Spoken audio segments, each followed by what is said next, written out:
ಇಲ್ಲಿ ದೋಸೆ ಮಾಡಿ ತಿಂದು ನಾನು ನಾಳೆ ಬರೋ ನಾಳೆ ಸರಿ ಇದೆಯೋ ಇಲ್ಲೋ ಗೊತ್ತಿಲ್ಲ. ಕೆಲಸಕ್ಕೆ ಬೇಕಾಗಿರೋದು ಮಾಡೋ ಅಂದ್ರೆ ಬೇಡ ತಾನೇ ನೀನು ಕೆಲಸ ಮಾಡೋದು. ಸರ್ ಫಸ್ಟು ಅನುಮಾನ ಇವನು ಮಾಡ್ತಾನೇನ್ರಿ ಅಂತ. ನಮಸ್ಕಾರ ನಮಸ್ಕಾರ ನಮಸ್ಕಾರ ಗುರುಗಳೇ, ಎಲ್ಲರೂ ಹೆಂಗಿದ್ದೀರಾ? ನಾನಂತೂ ಸಖತ್ತಾಗಿದ್ದೀನಿ. ನಂಗೆ ಗೊತ್ತು ಸಿಕ್ಕಾಬಟ್ಟೆ ದಿನ ಆಗಿತ್ತು ಲಾಗ್ ಮಾಡಿ. ಗೊತ್ತಿದ್ದವರೆಲ್ಲ ಕೇಳಿದ್ರು ವಿಡಿಯೋ ಬಿಡು ಗುರು, ವಿಡಿಯೋ ಬಿಡು, ಅಷ್ಟು ಚೆನ್ನಾಗಿ ಮಾಡ್ತೀಯಾ ಅಂತ. ಚೆನ್ನಾಗಿರುತ್ತೋ ಬಿಡುತ್ತೋ ನಂಗೆ ಗೊತ್ತಿಲ್ಲ, ನೀವು ಹೇಳ್ಬೇಕು ಅದನ್ನು. ಬಟ್ ಒಂದು ವಿಡಿಯೋ ಮಾಡಲಿಕ್ಕೆ ಅದಕ್ಕೆ ಆದ ಟೈಮ್ ಮತ್ತು ಸಮಯ ಸಂದರ್ಭ ಅದು ನನಗೆ ಬಂದಿರಲಿಲ್ಲ. ಆ್ಯಕ್ಚುಲಿ ಈಗ ಬಂದಿದೆ. ಅದು ವಿಡಿಯೋ ಡಿಫ್ರೆಂಟಾಗೇ ಮಾಡಬೇಕು ಅಂದ್ಕೊಂಡಿದ್ದೀನಿ. ಯಾವ ಥರ ಡಿಫ್ರೆಂಟಾಗಿ ಲಾಗ್ ಮಾಡಬೇಕು ಅಂತ ನನ್ನ ತಲೆಯಲ್ಲಿ ಬಂದಾಗ ಸೋಲೋ ಕ್ಯಾಂಪ್ ಮಾಡಬೇಕು. ಸೋಲೋ ಕ್ಯಾಂಪ್ ಮಾಡೋದಲ್ದಲೆ ಸೋಲೋ ಅಡುಗೆ ಮಾಡಿಕೊಂಡು ಆ ಜಾಗದಲ್ಲಿ ತಿನ್ನಬೇಕು ಅಂತ ನನಗೆ ತುಂಬಾ ಆಸೆ ಇತ್ತು. ಅದು ಇವತ್ತಲ್ಲ ನಾಳೆ ನೆರವೇರುತ್ತೆ. ಅಂದರೆ ನಾಳೆ ಬೆಳಗ್ಗೆನೇ ಬಂದು ತೋಟದಲ್ಲಿ ನಮ್ಮ ತೋಟದಲ್ಲಿರೋ ಒಂದು ಸಾಮಾನುಗಳನ್ನ ಯೂಸ್ ಮಾಡಿಕೊಂಡು ಇಲ್ಲಿ ದೋಸೆ ಮಾಡಿಕೊಂಡು ತಿಂತೀನಿ. ಇದನ್ನೆಲ್ಲ ನೀವು ನೋಡಲೇಬೇಕು. ನನ್ನ ಜೊತೆ ದೋಸೆ ತಿನ್ನೋಕ್ಕೆ ನೀವು ರೆಡಿ ಇದ್ದೀರಾ? ಆ್ಯಕ್ಚುಲಿ ದೋಸೆ ಮಾಡೋ ಜಾಗನ ಈಗ ತೋರಿಸ್ತೀನಿ. ಬಟ್ ಸಾಮಾನು ಅದು ಎಲ್ಲೆಲ್ಲಿದ್ದಾವೋ ಬರೀ ತೋಟದ್ದು ಸಾಮಾನುಗಳ್ನ ಯೂಸ್ ಮಾಡಿಕೊಂಡು ನಾನು ಅಡುಗೆ ಮಾಡಬೇಕು ಅಂದ್ಕೊಂಡಿದ್ದೀನಿ. ಹುಡುಕ್ಬೇಕು, ನಾಳೆ ಬೆಳಗ್ಗೆ ಬಂದು ಹುಡುಕ್ಬೇಕು. ಬಟ್ ಜಾಗ ಅಂತೂ ಕನ್ಫರ್ಮ್ ಮಾಡ್ಕೊಂಡಿದ್ದೀನಿ. ಜಾಗ ಅಂತ ತೋರಿಸ್ತೀನಿ ನೋಡಿ. ಈ ಒಂದು ಜಾಗದಲ್ಲಿ ನೀಟಾಗಿ ನೋಡ್ಕೊಳ್ಳಿ. ಈ ಒಂದು ಜಾಗದಲ್ಲಿ ನಾಳೆ ದೋಸೆ ಮಾಡಬೇಕು ಅಂದ್ಕೊಂಡಿದ್ದೀನಿ. ನಮ್ಮ ಅಪ್ಪಂಗೆ ಗೊತ್ತಾದರೆ ಸರ್ರೇ ಬೈತಾರೆ. Pitch report, it's a very good pitch on to cooking dosa. ಇಲ್ಲಿ ದೋಸೆ ಮಾಡಿ ತಿಂದು ನಾನು ನಾಳೆ ಬರೋ ನಾಳೆ ಸರಿ ಇದೆಯೋ ಇಲ್ಲೋ ಗೊತ್ತಿಲ್ಲ. ಚಳಿ ಬೇರೆ ತುಂಬಾ ಇರುತ್ತೆ. ಲೊಕೇಶನ್ ಅಂತೂ ಫಿಕ್ಸ್ ಆಗಿದೆ. ನನ್ನ ಜೊತೆ ದೋಸೆ ತಿನ್ನಕ್ಕೆ ನೀವು ರೆಡಿ ಇದ್ದೀರಾ ಅನ್ಕೊತೀನಿ. ನಾಳೆ ಬೆಳಗ್ಗೆ ಸಿಗ್ತೀನಿ. ಗುಡ್ ಮಾರ್ನಿಂಗ್ ಗುರುಗಳೇ, ಬೆಳಗ್ಗೆಗೆ ಶುಭೋದಯ. ಆ್ಯಕ್ಚುಲಿ ಏನು ಅಂತ ಅಂದರೆ ಬೆಳಗ್ಗೆನೆ ಬ್ಯಾಗೆಲ್ಲ ಎತ್ಕೊಂಡು ತೋಟದ ಕಡೆ ಹೊರಟಿದ್ದೀನಿ. ಚಳಿ ಅಂತೂ ತಿಕ್ಕ ಮಕ ಎಲ್ಲ ನೆಂದೋಗ್ಬೇಕು, ಅಷ್ಟು ಚಳಿ ಇದೆ. ಕಿವಿಗೆ ಬೇರೆ ಟೋಪಿ ಹಾಕಿಲ್ಲ. ಇವತ್ತಂತೂ ರಾಮಾಯಣ ಅನಿಸುತ್ತೆ. ಮುಂದ್ಗಡೆ ರೋಡ್ ಬೇರೆ ರೆಡಿ ಇದೆ ನೋಡಿ. ತೋಟದ ರೋಡ್ಗಳು ಹೆಂಗಿರ್ತವೆ, ಈ ಕಚ್ಚಾ ರೋಡ್ಗಳಲ್ಲಿ ನಾವು ಪ್ರಯಾಣ ಮಾಡ್ತಾ ಇರಬೇಕು. ಆ್ಯಕ್ಚುಲಿ ಬೆಳಗ್ಗೆನೆ ಬಂದರೆ ನಮ್ಮ ತೋಟದ ಹತ್ರ ನವಿಲುಗಳು ಎಲ್ಲ ಕಾಣುತ್ತೆ. ಇವತ್ತು ಕಾಣುತ್ತೆ, ಮೋಸ್ಟ್ ಪ್ರಾಬಬ್ಲಿ ಕಾಣ್ಬೋದು, ಕಾಣದೇನೂ ಇರ್ಬೋದು. ತುಂಬ ದಿನ ಆದಮೇಲೆ ಲಾಗ್ ಮಾಡ್ತಿರೋದಕ್ಕೆ ಒಂಥರ ಏನೋ ಒಂಥರ ಜೋಶು ಇದೆ. ಚಳಿಗೆ ನಡುಗ್ತಿರೋದಕ್ಕೂ ಅದಕ್ಕೂ ಎಲ್ಲ ಜೋಶ್ ಎಲ್ಲ ಕಿರ್ಕೊಂಬರ್ತೈತೆ. ಬಂತು ಇನ್ನೇನು ತೋಟ, ಹೋಗೋಣ ಬನ್ನಿ. ಇದೇ ಜಾಗ ಅಲ್ಲ, ಪಿಚ್ ರಿಪೋರ್ಟ್ ನೋಡಿದ್ದು ಇದೇ ಜಾಗ ಅಲ್ವಾ? ಈ ಜಾಗದಲ್ಲಿ ಇವತ್ತು ನಾವು ಇಲ್ಲಿ ದೋಸೆ ಮಾಡ್ಕೊಂಡು ತಿಂತೀವಿ.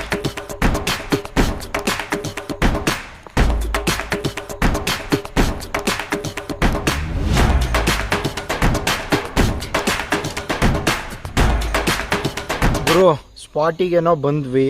ಈಗ ನಮ್ಮ ಕೆಲಸ ಏನು ಅಂತ ಅಂದರೆ ತೋಟದಲ್ಲಿರುವ ಸಾಮಗ್ರಿಗಳನ್ನು ಬಳಸಿಕೊಂಡು ಅಡುಗೆ ಮಾಡುವುದು. ಅಂದರೆ ತೋಟದಲ್ಲಿ ಫಸ್ಟ್ ಏನು ಮಾಡಬೇಕು, ನೀರು. ಆ್ಯಕ್ಚುಲಿ ನೀರನ್ನು ನ್ಯಾಚುರಲ್ ಆಗಿ ತರಬೇಕು ಅಂತ ಪಕ್ಕದಲ್ಲಿ ಕಾನಿ ಚಾನಲ್ಗಳಿರುತ್ತಲ್ಲ ಅಲ್ಲಿಂದನೇ ತರ್ತೀನಿ. ಮತ್ತು ಸೌದೆಗಳು ತೋಟದಲ್ಲಿ ಬರೋಣ ಎಲ್ಲಾದರೂ ಸಿಗುತ್ತೆ. ಸೌದೆ ಒಲೆಯಲ್ಲಿ ದೋಸೆ ಮಾಡ್ಕೊಂಡು ತಿನ್ನೋದು ಅಂದರೆ ಸಖತ್ತಾಗೇ ಇರುತ್ತೆ. ಮತ್ತು ಇನ್ನೊಂದೇನಪ್ಪ ಅಂತ ಅಂದರೆ ಒಲೆ ರೆಡಿ ಮಾಡಬೇಕು. ಈ ಒಂದು ಖಾಲಿ ಜಾಗದಲ್ಲಿ ನನ್ನ ಬ್ಯಾಗ್ ಬಿಟ್ಟರೆ ಏನೂ ಇಲ್ಲ. ಒಲೆ ರೆಡಿ ಮಾಡೋಣ ಬನ್ನಿ. ಈ ನಮ್ಮ ತೋಟದಲ್ಲಿ ಎಲ್ಲಪ್ಪ ಹುಡ್ಕೊಂಡು ಈಗ ಕಲ್ಲುಗಳೆಲ್ಲ ರೆಡಿ ಮಾಡಿ ಒಲೆ ತರಬೇಕು. ಒಲೆ ಒಲೆ ಒಲೆ ಒಲೆ ಎಲ್ಲೋಗೋದು? ಈ ಕಲ್ಲು ಆಗುತ್ತಾ? ಇಷ್ಟೊಂದು ದೊಡ್ಡ ಕಲ್ಲು ಬೇಡ ನೋಡಿ. ನನ್ನ ಪುಣ್ಯಕ್ಕೆ ಈ ಥರ ಇಟ್ಕೆಗಳು ಇದೆ. ಈ ಅರ್ಧ ಇಟ್ಕೆಗಳಲ್ಲಿ ನಾನು ನಿಜವಾಗ್ಲೂ ಆಗತ್ತಾ? ಬೇಕಿತ್ತಾ ಇದು ರಿಸ್ಕು? ಹೇಳಿದೆ ರೀ ಇವನ್ನೆಲ್ಲ ಬೇಡ ಅಂತ, ನೀವು ಕೇಳಲಿಲ್ಲ. ಇಲ್ಲೊಂದು ಅರ್ಧ ಇಟ್ಕೆ ಸಿಕ್ತು.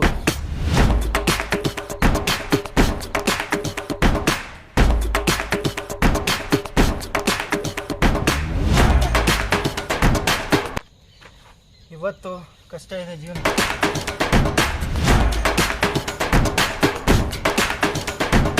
ಆ್ಯಕ್ಚುಲಿ ಬೆಟರ್ ಏನು ಅಂತ ಅಂದರೆ ಈ ಇಟ್ಕೆ ಜೊತೆಗೆ ಇನ್ನೊಂದು ಯಾವುದಾದ್ರೂ ಸೈಜ್ಗಲ್ಲೋ ಏನಾದರೂ ಸಿಕ್ಕಿದ್ರೆ ತರ್ತೀನಿ.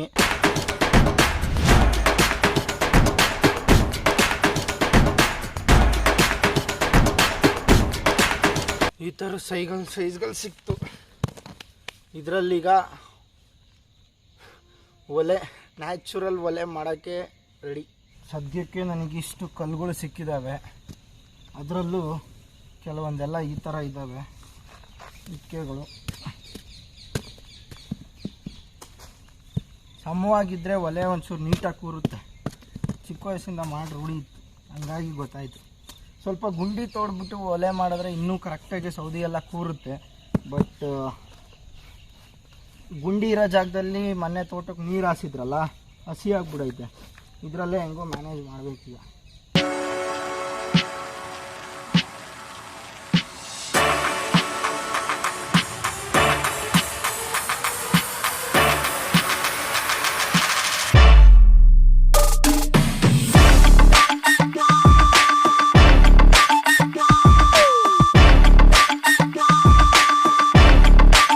ಒಲೆಗೇನು ಬೇಕು? ಸೌದಿ ಬೇಕು ಗುರು. ಆ್ಯಕ್ಚುಲಿ ಸೌದಿ ತರೋದೇ ದೊಡ್ಡ ಟಾಸ್ಕು. ಯಾಕಂತಂದರೆ ನಾನು ಬಂದಿರೋದು ಬೆಳಗ್ಗೆಯಲ್ಲಿ ಬರೀ ಇಬ್ಬನಿ ಬೀಳ್ತೈತೆ ಹೊರ್ತು ಇಲ್ಲಿ ಯಾವುದೇ ರೀತಿ ಬಿಸಿಲು ಅಷ್ಟು ನೀಟಾಗಿ ಇನ್ನೂ ಬರ್ತಿಲ್ಲ. ಅಲ್ಲಿ ನೋಡಿ ಹಿಂದ್ಗಡೆ ಬ್ಯಾಕ್ಗ್ರೌಂಡಲ್ಲಿ ಸೂರ್ಯ ಈಗ ತಾನೇ ಹುಡ್ತಾವ್ರೆ. ಸೌದಿ ಹುಡ್ಕೋದು ಈಗ ದೊಡ್ಡ ಟಾಸ್ಕ್ ಆಗಿದೆ.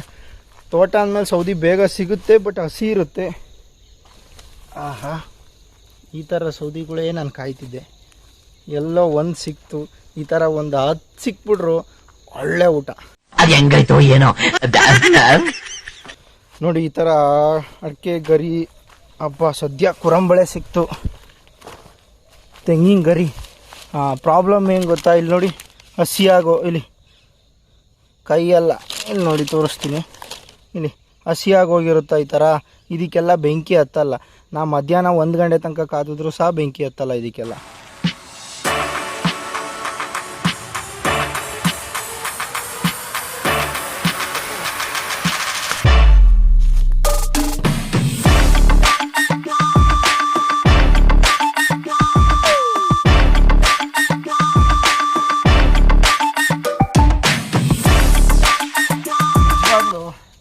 ಅವಾಗಿನ ಜನದ ಕಷ್ಟ ತೋಟಗಳಿಗೆ ಬಂದಾಗ ಈ ಥರ ಕ್ಯಾಂಪ್ ಮಾಡಿದಾಗಲೇ ಗೊತ್ತಾಗೋದು. ಸೌದೆಗಳು ರೆಡಿ ಮಾಡ್ಕೊಬೇಕು, ಒಲೆ ರೆಡಿ ಮಾಡಬೇಕು, ಬೆಂಕಿ ಹಚ್ಚಬೇಕು, ಸಂಸಾರ ಸಾಗಿಸ್ಬೇಕು. ಬೆಂಕಿ ಹಚ್ಚಿ ಸಂಸಾರ ಸಾಗಿಸೋದು, ನೀರು ದೋಸೆಗೆ ಫಿಶ್ ಕರಿ ಅದೇನೋ ನಮ್ಗೆ ಗೊತ್ತಿಲ್ಲ. ಅಡುಗೆ ಮಾಡ್ಕೊಂಡು ಸಂಸಾರ ಸಾಗಿಸ್ತಿದ್ರಷ್ಟೇ.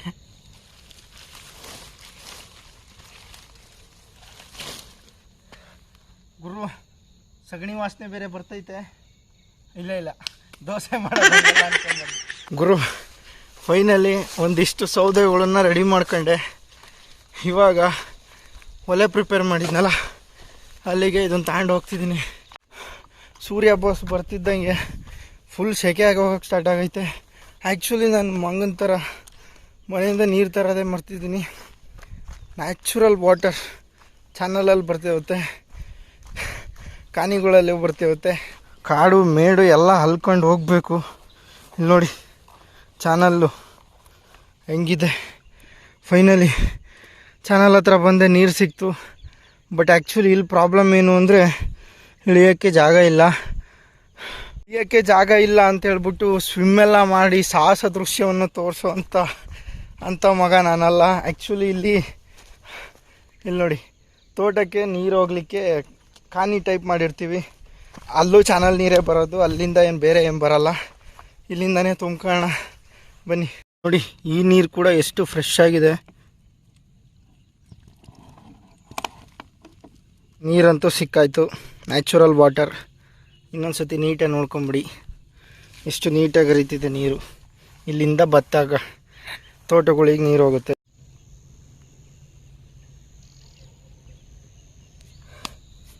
ನಾನು ತಂದಿರೋ ಅಂಥ ಬ್ಯಾಗಲ್ಲಿ ಏನೇನಿದೆ ಅಂತ ಅಂದರೆ, ನಾನು ತಂದಿರೋ ಸಾಮಗ್ರಿಗಳು, ಒಂದು ಕವರ್ ಇದೆ. ದೋಸೆ ಮಾಡೋಕ್ಕೆ ಪ್ರಮುಖವಾದ ಅಸ್ತ್ರ ಏನು ಅಂದರೆ ಹಂಚು. ನೋಡಿ ಹಂಚು ಇಲ್ಲೇ ರೆಡಿ ಇದೆ. ಇದನ್ನ ಆಮೇಲೆ ನೀಟಾಗಿ ಒರೆಸ್ಕೊಳ್ಳೋಣ. ನೋಡಿ ಎಷ್ಟು ಎಕ್ಸಾಕ್ಟ್ಲಿ ಒಲೆ ಇಟ್ಟಿದ್ದೀನಿ. ವಾಹ್, ಗ್ರೇಟ್, ಎಷ್ಟು ನೀಟಾಗಿದೆ.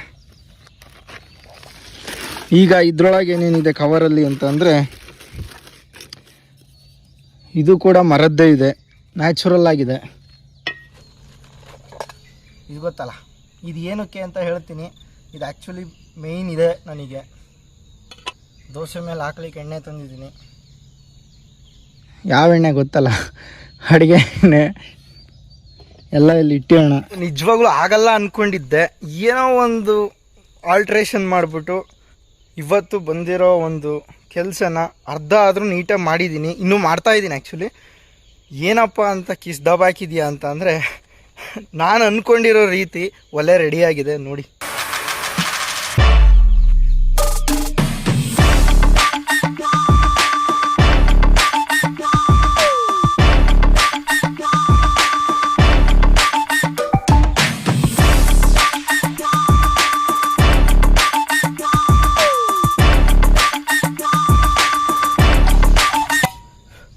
ಹಂಚನ್ನ ನೀಟಾಗಿ ಇದ್ರ ಮೇಲೆ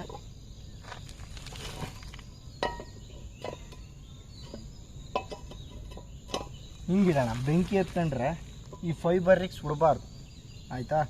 ಒಂದಾಯಿತು. ನೆಕ್ಸ್ಟು ಬೆಂಕಿ ಹಚ್ಚೋದೇ ಕೆಲಸ. ಬೆಂಕಿ ಹಚ್ಚೋದು ಹೇಳ್ಕೊಡ್ಬೇಕಾ? ನಾನು ಹೇಳಿಲ್ವಾ ಬೆಂಕಿ ಹಚ್ಚೋದು ಹೇಳ್ಕೊಡ್ಬೇಕಾ? ಬೇಗನೆ ಹಚ್ಬಿಡ್ತೀವಿ ಗುರು. ಅಡಿಗೆ ಬೆಂಕಿ ಇಡ್ತಾ ಇದ್ದೀನಿ.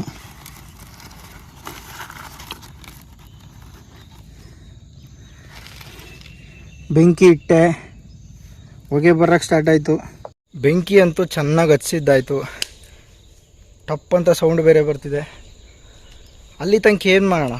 ದೋಸೆ ಏನೋ ಹಾಕ್ತೀನಿ, ತಿನ್ನೋಕ್ಕೆ ಪ್ಲೇಟನ್ನು ಸಹ ತರೋಣ. ಬನ್ನಿ, ನ್ಯಾಚುರಲ್ ಆಗ್ತದೋಣ. ಈಗ ನಮ್ಮ ಚಾಕು ಅವರು ನಮಗೆ ಯೂಸ್ ಆಗ್ತಾರೆ. ಗುರು, ಕಾಡು ಮೇಡು ಬೆಟ್ಟ ಬಯಲು ಎಲ್ಲ ಅಲ್ಕೊಂಡು ಹೋಗ್ತಿಲ್ಲ, ತೋಟ ಫುಲ್ಲು ಅಲ್ಕೊಂಡು ಹೋಗ್ತಾ ಇದ್ದೀನಿ. ಪ್ಲೇಟ್ ಸಿಗುತ್ತಾ? ಈ ಜಾಗದಲ್ಲಿ ಪ್ಲೇಟ್ ಏನಪ್ಪ ಹುಡುಕ್ತೀಯನೇ ಅನ್ಕೊಂಬಿಡ್ರಿ, ಹುಡುಕ್ತೀನಿ ನೋಡಿ.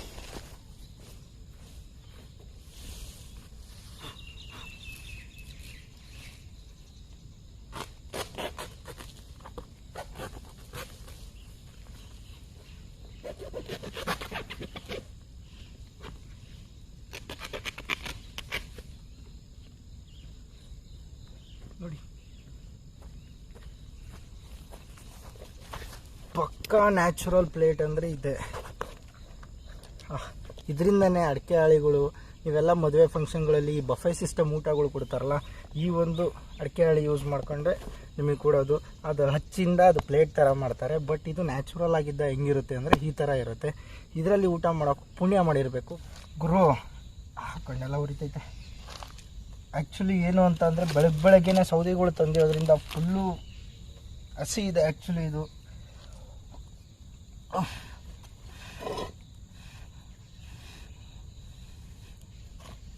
ಒತ್ಕೋಗುರು.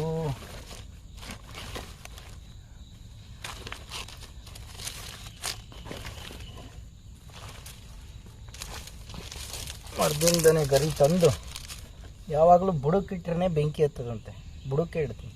కాబట్టి ಬೆಳಗ್ಗೆನೇ ಬೇಗ ಹತ್ತಲ್ಲ. ನಾವು ದೊಡ್ಡವ್ರ ಮಾತು ನೆಟ್ಟಕ್ಕೆ ಕೇಳಲ್ಲ, ಬಂದ್ಬಿಡ್ತೀವಿ. ಹೇಳಿಲ್ವಾ, ಬುಡಕ್ಕಿಟ್ರೆ ನೀಟಾಗಿ ಬೆಂಕಿ ಹತ್ತದು.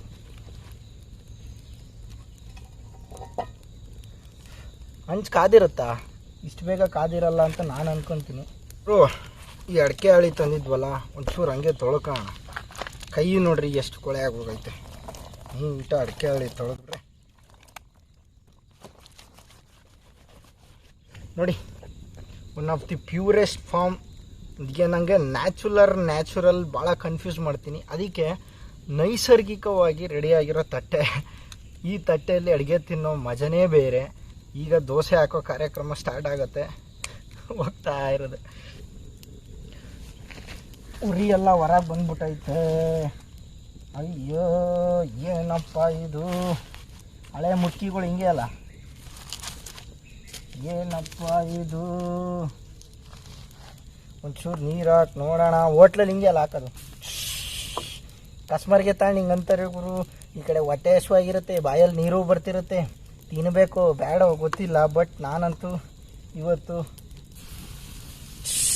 ಅನ್ನಿಸ್ತಾ ಇದ್ದೀನಿ.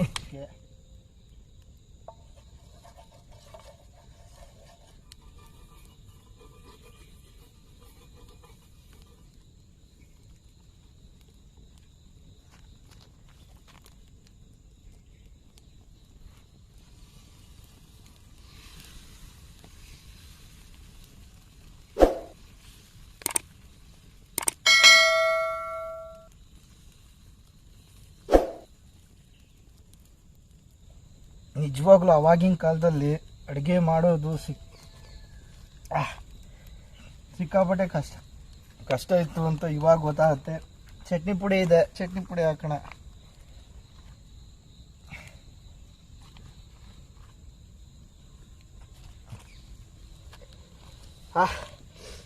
ದೋಸೆನ ತಿರುವಾಕೋಣ.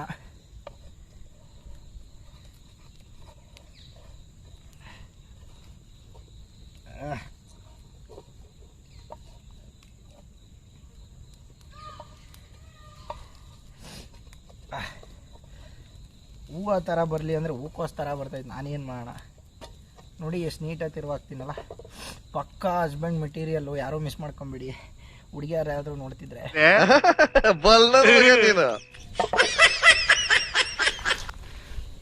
ದೋಸೆ ರೆಡಿ. ಗ್ರೀನ್ ಟೀ ಮಾಡ್ಕೊಂಡು ಕುಡಿಯೋಣ ಗುರು. ದೋಸೆ ತಿಂದಾದ್ಮೇಲೆ ಗ್ರೀನ್ ಟೀ ಕುಡಿಯೋಣ. ನೀರು ನ್ಯಾಚುರಲ್ ವಾಟರ್ ತಂದಿದ್ದೀನಿ ನೋಡಿ.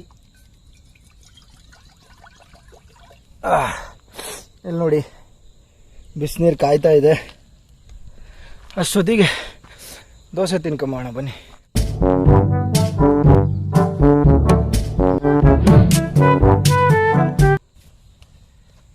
ಅಬ್ಬಾ, ಶೂ ಬಿಚ್ಚಿಬಿಟ್ಟು ತೋಟದಲ್ಲಿ ಕೈ ತೊಳ್ಕೊಂಡು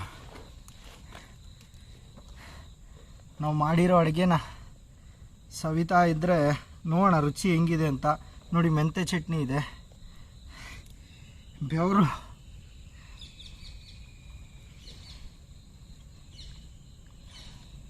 ಅದಾದ್ಮೇಲೆ ಸನ್ಮಾನ. ನಾನು ಹೇಳಿಲ್ವ ರೀ ಹುಡುಗ ಮಾಡ್ತಾನೆ ಅಂತ. ಅಮ್ಮ ಮಾಡಿದ ಥರನೇ. ಯಾಕೊತ್ತಾ, ಮಾಡಿದ್ದೊಂದು ಸ್ಯಾಟಿಸ್ಫ್ಯಾಕ್ಷನ್ ಈ ದೋಸೆಯಲ್ಲಿದೆ. ಮತ್ತು ಮೆಂತೆ ಚಟ್ನಿ ನಿಮಗೆ ಗೊತ್ತು, ಬಾಯಿಗಿತ ಅಲ್ಲಿಗೆ ನಂಜು ಅಂತ. ಆದರೂ ಮೆಂತೆ ಚಟ್ನಿ ತುಂಬ ಚೆನ್ನಾಗಿದೆ ಮನೆಯದು. ದೋಸೆ ಕರೆಕ್ಟಾಗಿ ಹೇಳಬೇಕು ಅಂತಂದರೆ ಇನ್ನೊಂದು ಸ್ವಲ್ಪ ಮಧ್ಯ ಬೇಯಬೇಕಿತ್ತು, ಬಟ್ ತುಂಬ ಚೆನ್ನಾಗಿದೆ. ಅದಕ್ಕೆ ಚಟ್ನಿ ಪುಡಿ ನೆನೆಸ್ಕೊತೀನಿ.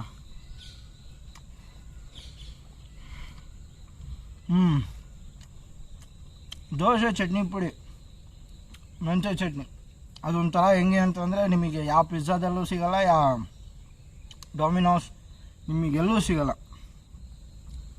ಸಕ್ಕತ್ತಾಗಿದೆ ನಿಜವಾಗ್ಲು. ಸೊಳ್ಳೆ ನೋಡಿ ಎಷ್ಟು ಅದ್ಭುತವಾಗಿದೆ.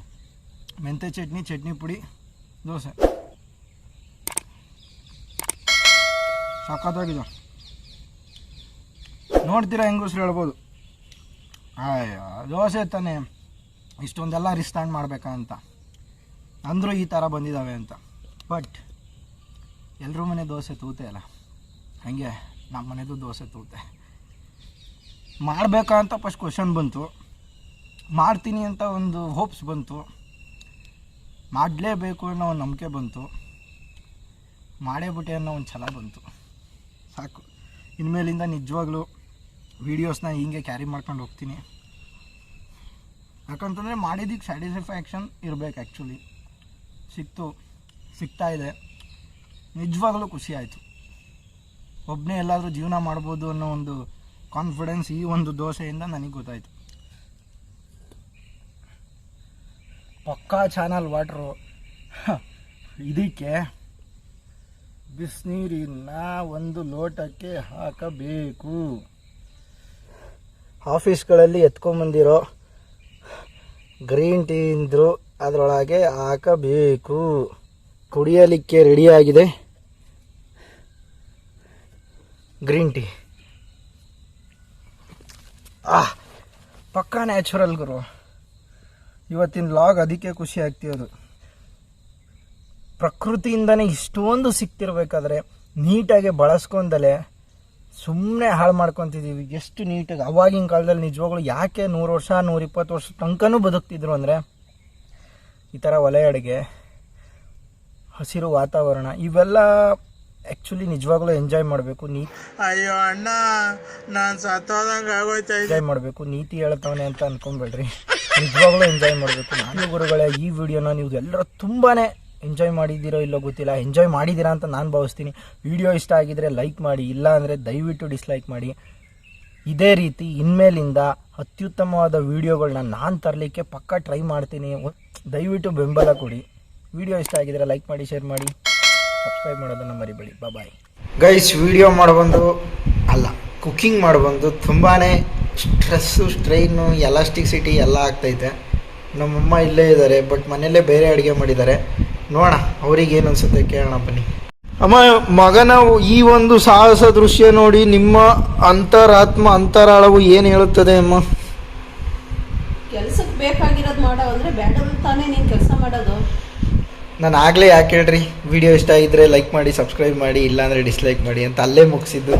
ಈ ಥರ ನಮಗೆ ಮರ್ಯಾದೆ ಮನೇಲಿ ತುಂಬ ಚೆನ್ನಾಗಿ ಸಿಗುತ್ತೆ ಅನ್ಬೇಕು, ಅದಕ್ಕೆ ವಿಡಿಯೋನ ಮನೆಯವ್ರಿಗೂ ತರ್ತಿಲ್ಲ ಇತ್ತೀಚೆಗೆ. ನಿನಗೆ ಬಾಟಮ್ ಸಪ್ಪೊಡ್ದು ಉಪ್ಪಿನಕಾಯಿ ನೆಕ್ಕದೆ